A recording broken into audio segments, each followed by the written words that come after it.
Et puis là, on se dirige là, dans un tout autre dossier. On est dans le cœur du militantisme au Québec en ce moment.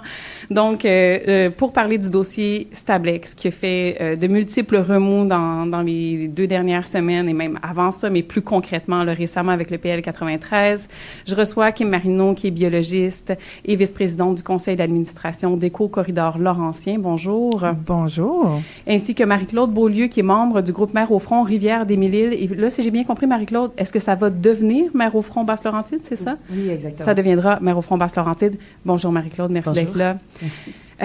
Donc, Marie-Claude, tu es membre du groupe Mères au front Rivière-des-Mille-Îles. Ça fait au moins 2 ans, je dirais, là, que vous œuvrez avec d'autres groupes du secteur à faire valoir les droits citoyens, l'urgence de maintenir la protection, notamment de la tourbière de Blainville, mais pas uniquement, qui est menacée présentement par l'expansion du site d'enfouissement de matières dangereuses de Stablex. Mais par le passé, vous avez surtout tenté de démontrer hors de tout doute que la contamination par les activités de Stablex sont nuisibles, évidemment, pour la santé environnementale et humaine. Et là, aujourd'hui, il y a cette expansion qui est dans la mire de Stablex, main dans la main avec le gouvernement, projet de loi 93, passé sous bâillon dans la nuit de jeudi à vendredi dernier. Est-ce que tu veux nous résumer ce qu'ont été les dernières semaines pour la communauté depuis l'annonce du projet de loi? Avec plaisir. Écoutez, présentement, on est en cours à Saint-Jérôme avec une injonction pour aller contre cette fameuse loi. La ville, la CMM, les citoyens, tout le monde se tient, tout le monde sont d'accord sur une chose, ça n'a pas lieu d'être d'avoir une pareille loi, une pareille décision qui est prise. On a des avocats qui plaident le droit du citoyen, puis nous, les citoyens, nous les entendons. On vit avec eux, on les reçoit, il y a une levée de l'indignation incroyable. On reçoit des appels, des courriels, il y a des gens qui sont complètement chamboulés. Je pense même qu'il y a certaines écoles comme l'école du bien-être là, qui font des parutions publiques pour démontrer leur indignation, démontrer leur sentiment envers cette perte énorme qu'il va y avoir dans leur quartier, dans leur chez eux, dans leur milieu, qui leur appartenaient, qui maintenant se font complètement dépossédés, finalement, là.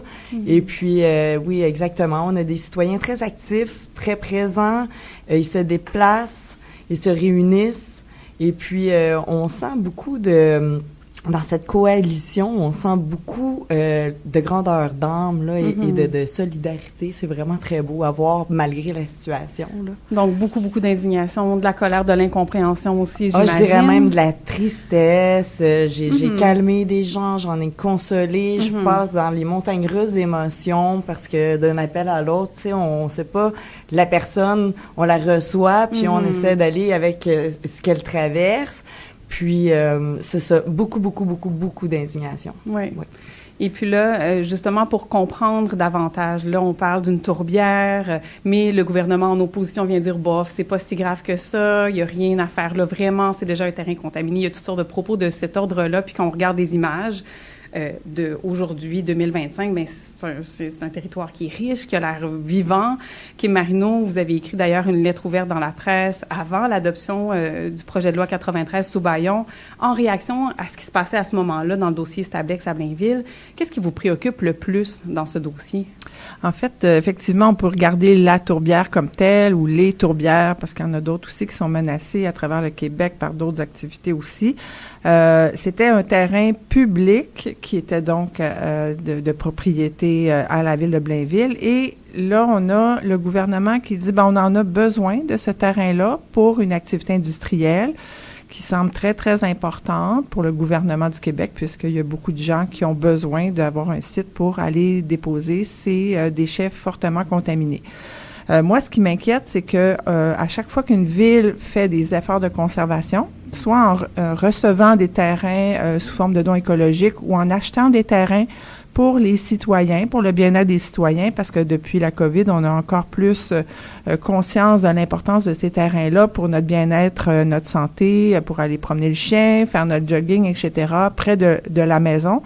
Et à chaque fois qu'une ville fait ça, pourrait se dire, ben ça se pourrait que à moyen terme, le gouvernement a besoin de ce terrain-là, puis me l'arrache. Donc, c'est ça qui m'inquiète, c'est qu'il y a un gros mouvement en ce moment, pas juste dans les Basses-Laurentides, partout au Québec. C'est pour ça que le journaliste de la presse avait mis ce titre-là à mon petit texte. C'est une menace partout au Québec, c'est-à-dire que toute ville qui a des terrains avec des milieux naturels d'intérêt écologique ou d'importance écologique peut se le faire retirer. Pour X raisons. On a vu ça souvent de la part du gouvernement pour faire des routes, pour Hydro-Québec, pour des enjeux de nature importante comme les écoles ou des hôpitaux. Sauf que là, ça va quand même assez loin dans le sens où c'est pour accommoder une entreprise qui est même pas québécoise et qui a besoin de terrain pour faire ses activités industrielles et faire de l'argent. Parce qu'un terrain, ils en avaient déjà un. Et là, on dit, ben là, il n'est pas tellement accessible. On a ajouté des matériaux par-dessus, donc on ne peut pas les déplacer. Ça nous coûterait trop cher. Donc là, on voit que l'accommodement pour nos entreprises va quand même assez loin. Et effectivement, ça pourrait couper l'herbe sous le pied de tous les organismes de conservation au Québec qui font des efforts et des partenariats avec des villes pour protéger des milieux naturels à des fins communautaires et pour la santé humaine et environnementale. Mais oui, ça semble déjà tellement difficile de garder ces petites parcelles. Et puis, si je comprends bien, c'est l'une des dernières tourbières des Basses-Laurentides? Oui, il y en a d'autres secteurs tourbeux, mais effectivement, là, il faut toujours faire attention avec une des dernières, tout ça. Mais effectivement, les milieux humides de cette nature-là, c'est-à-dire les tourbières, c'est des lieux qui ont pris des milliers d'années à se constituer, qui accumulent beaucoup de carbone parce que là, il y a une diminution finalement de la dégradation des matériaux organiques et qui fait cette accumulation de tourbes. Il y en a peu dans le sud du Québec, on en a énormément dans le nord, mais on en a peu dans le sud du Québec et chacune joue des rôles d'épuration des eaux, de captage du carbone, aussi de s'assurer de garder de l'eau pour les nappes phréatiques à l'intérieur du territoire parce qu'on se rend compte seulement quand on n'a plus d'eau accessible qu'on a perdu ce service écologique-là fait par ces tourbières-là, entre autres. Oui, et puis il y a des animaux, des espèces menacées qui vivent là. On parle même d'avoir de toute façon reporté l'abattage des arbres puisqu'il y a nidification, puisqu'il y a les oiseaux migrateurs qui viennent faire leur nid là maintenant au printemps. Donc, on le voit, on le dit même là, qu'il y a des êtres vivants dans cet espace-là. Marie-Claude, avant l'adoption du projet de loi sous Baillon, tu l'as dit tout à l'heure, il y a eu manifestation citoyenne, il y a eu une très forte couverture médiatique, ou en tout cas considérable, autour de ce dossier-là. Tu es même toi-même allé parler des préoccupations citoyennes à l'Assemblée nationale, si je ne me trompe pas. Exactement. Et des élus vous ont soutenu dans les revendications, des groupes environnementaux, mais pas qu'environnementaux, citoyens également. Comment on se sent quand le gouvernement ferme la porte de cette manière-là? On s'est vraiment senti un peu, je vous dirais, brimé dans nos droits, mais aussi mal compris. On avait comme une espèce il y avait un sentiment d'incompréhension dans la salle où chaque participant était de la même opinion que l'opposition, que le participant d'avant, que le participant d'après. On se faisait toujours poser les mêmes questions. On se faisait toujours servir les mêmes réponses, puis on sentait vraiment que c'était fermé, qu'on était là pour rien, que c'était plus ou moins pour bien paraître. Et puis, oui, il y avait une grosse déception autour de cette commission-là.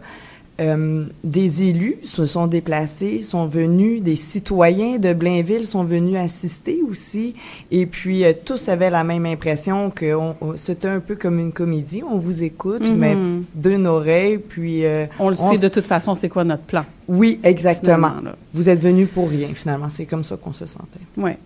J'imagine bien, et vous avez toute mon empathie, ma considération dans tout ça, évidemment.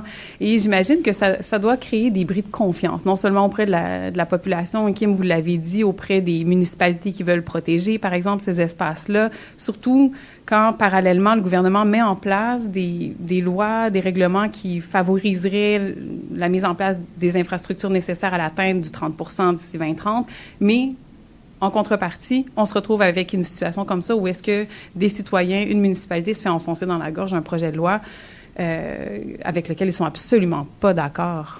Oui, en fait, ce que je pourrais ajouter, c'est qu'il y a d'autres dossiers au Québec, effectivement, qui sont de d'autres natures, par exemple des terrains pour la construction domiciliaire, pour lesquels il y avait eu des changements de zonage, par exemple, pour protéger ces terrains-là, et le gouvernement dit, bof, la valeur écologique n'est pas démontrée. Le propriétaire privé a tous les droits de faire ce qu'il veut avec son terrain. A le droit de s'enrichir aussi avec son terrain. Et ça, c'est un droit dans la tête des gens qui est très, très important, là, le droit de faire ce qu'on veut avec notre terrain. C'est le Code civil là, qui nous a expliqué ça il y a des dizaines d'années. Effectivement, on peut se demander, est-ce qu'on a vraiment les outils pour décider collectivement de ce qu'on veut avec notre territoire, avec l'aménagement du territoire? Est-ce que c'est possible de faire de la conservation dans le sud du Québec alors que tous les terrains sont privés? Est-ce qu'on doit acheter tous les terrains pour les protéger? Donc, ça ouvre beaucoup de réflexions à cet effet. Une ville a le droit de changer un zonage pour un zonage conservation, par exemple, mais doit en général compenser cette perte d'utilisation du terrain. Et ce que les gens ont en tête quand ils perdent le droit de faire ce qu'ils veulent, comme des maisons de millionnaires, par exemple, je nommerai pas le dossier, mais vous savez c'est lequel, c'est sûr que ils se disent, j'aurais fait tant de millions avec la vente de mes maisons sur ce terrain-là, donc je vais me faire compenser pour ça. Il y a comme une limite là à ce qu'on peut payer collectivement, est-ce qu'on doit acheter tous ces droits-là d'utiliser des terrains privés à des fins de bien-être environnemental et de santé, etc. Donc, je l'ai mentionné tout à l'heure, mais c'est vrai qu'il y a une réflexion globale à faire pour s'assurer d'atteindre un certain objectif de conservation, oui, mais avoir aussi un aménagement durable des territoires. Donc, on a déjà à faire face à des changements au niveau de l'eau, par exemple. On manque d'eau dans certains territoires, en Montérégie, entre autres. Donc, il faut essayer de s'assurer que dans l'avenir, on n'aura pas d'autres problèmes de ce type-là, surtout avec les changements climatiques qui s'en viennent. Donc, c'est pas juste une question de grenouilles, c'est pas juste une question d'oiseaux, de nids, etc. C'est une qualité de services écologiques qu'on doit maintenir dans les territoires parce qu'on va faire face à des chaleurs, des pluies, etc., importantes, des grosses modifications. Et actuellement, nos infrastructures urbaines ne sont pas prêtes à faire face à ça. Donc, il faut essayer de mettre les bouchées doubles pour être capable de conserver suffisamment de territoire pour assurer, finalement, avoir moins de dommages dans l'avenir. Et là, évidemment, on se demande quel pouvoir on a. Tu sais, si finalement, à n'importe quel moment, finalement, on se rend compte avec ce qui vient de se produire là, que n'importe où au Québec, ça peut changer du jour au lendemain, qu'on le veuille ou non.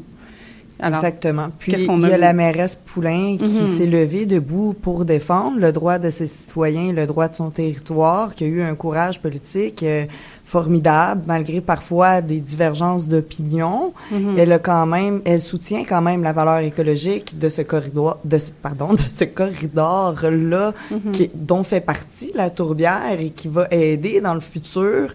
Et elle plaide aussi, puis on l'a tous dit, la compagnie dit, elle, avoir choisi ce terrain-là pour son sol argileux. Mais en réalité, si on assèche l'argile, que se passera-t-il dans 100, dans 200 ans, avec tout cet amas de déchets toxiques-là? Oui, ça disparaît pas parce qu'ils sont enfouis ou accumulés quelque part, là. Je veux dire, l'impact demeure et puis les impacts sont souvent désastreux par la suite, là. Ça se retrouve dans les sols, ça se retrouve dans l'eau, ça se retrouve finalement un peu partout. Tout de suite après l'adoption sous Baillon du PL 93, la CMM, donc Communauté métropolitaine de Montréal, et la Ville de Blainville ont aussitôt demandé à la Cour supérieure du Québec de suspendre l'application de la loi, donc par le fait même le transfert de propriété à Stablex, le temps de valider la légalité, puis qu'est-ce qui pouvait être fait d'autre. Vous étiez au Palais de justice de Saint-Jérôme, comme tu l'as dit, hier, et là, on est comme en attente. Il y a comme un petit 2-3 jours, peut-être même plus, là, d'attente. La Cour a quand même entendu, a accepté, a dit, OK, on met ça sur pause, on prend un petit temps pour regarder ça. Qu'est-ce qui existe comme recours? Qu'est-ce qu'on peut attendre de la suite? Je sais que tu n'es pas avocate, là, Marie-Claude. Non, mais j'ai eu une longue discussion. Mais oui, je sais que tu en as parlé longuement aussi, fait que tu as quand même des données puis des données à partager, là. J'ai quand même une connaissance de ce qui s'est passé aussi hier, puis le gros questionnement qu'on a, la réflexion aussi qu'on devrait avoir, c'est dans cette loi qui est passée sous bâillon, on retire le droit de la réglementation municipale et régionale. On dépossède, en fait, la Ville et la CMM de leur droit de réglementation. Et ce que la CMM dit et répète, puis elle a raison dans ses dires, c'est que cette réglementation-là, elle l'a faite main dans la main avec le gouvernement du Québec pour ensuite se faire dire, mais vous en avez pas de droit, puis on va tout vous enlever j'en perds mes mots, là, je suis désolée, là. Mais on vous enlève ce donc ce pouvoir, là, que vous avez de contrôler votre territoire qui vous appartient, tu sais. Ça risque d'être un précédent incroyable pour les autres causes environnementales. On dit environnementales, mais pour toute autre cause, en fait, d'aménagement du territoire, où on peut dire à une ville, mais je t'enlève ton terrain, puis j'en fais ce que j'en veux, puis on vous enlève vos droits pour une période donnée. L'entreprise ou la personne qui prend possession de ce terrain-là peut en faire ce qu'elle veut sans limitation. Ouais. Là, présentement, ils sont en injonction. Puis la grosse question qui brûlait les lèvres hier, parce que Stablex a accordé au juge, je tiens à le préciser de cette façon-là, la compagnie, l'entreprise américaine, a accordé au juge 48 heures pour prendre sa décision. Un juge qui émet la loi, là, on va se le dire. Et puis, puisque c'est comme un décret ou une loi sous bâillon, une loi spéciale, on est porté à croire qu'ils auraient droit légalement de faire des coupes et de faire ce qu'ils veulent sur ce terrain-là, malgré le fait qu'ils sont en cours pour une injonction. Donc, c'est même pas exclu, là. Non, on se croise les doigts pour qu'ils touchent à rien. Qui respectent ça. À travers tout ça, Kim, vous voulez peut-être ajouter? En fait, c'est ça, c'est qu'on sent pas que le gouvernement est sérieux quand ils émettent des grandes politiques comme le plan Nature 2030 qui dit on demande aux villes, embarquez dans le train, on veut conserver 30% de notre territoire au Québec, mais à chaque fois qu'il y a une minière qui veut faire des claims ou qu'il y a un projet, que ce soit autoroute ou autre, on dit oui à tout projet de développement, peu importe le type de projet, alors qu'on dit de l'autre côté de la bouche, on veut protéger des milieux naturels pour l'avenir. Donc ça, là, il va falloir qu'il y ait une espèce de réflexion en profondeur, puis grâce à Mare au front et d'autres organismes, on sait qu'il y a des gens qui sont prêts à faire des actions communautaires et un peu de politique pour être capable de revenir avec ces objectifs qui sont des objectifs importants à l'échelle même mondiale. Donc, il faut revenir à ça et encourager, si vous le pouvez, les gens qui vous invitent à manifester et autres. Définitivement. Et justement, samedi, il y aura une manifestation. Là, l'émission se termine. J'ai même mon thème musical dans les oreilles. Il y a des pétitions à signer qui circulent. Allez voir sur la page Facebook de Mare au front, Rivière-des-Mille-Îles. N'hésitez pas à vous engager, signez, soyez là, soyez présents. Merci Kim Marino, biologiste, et Marie-Claude Beaulieu du groupe Mare au front des Mille-Îles d'avoir été là pour parler de ce dossier brûlant. On surveille ça de très près.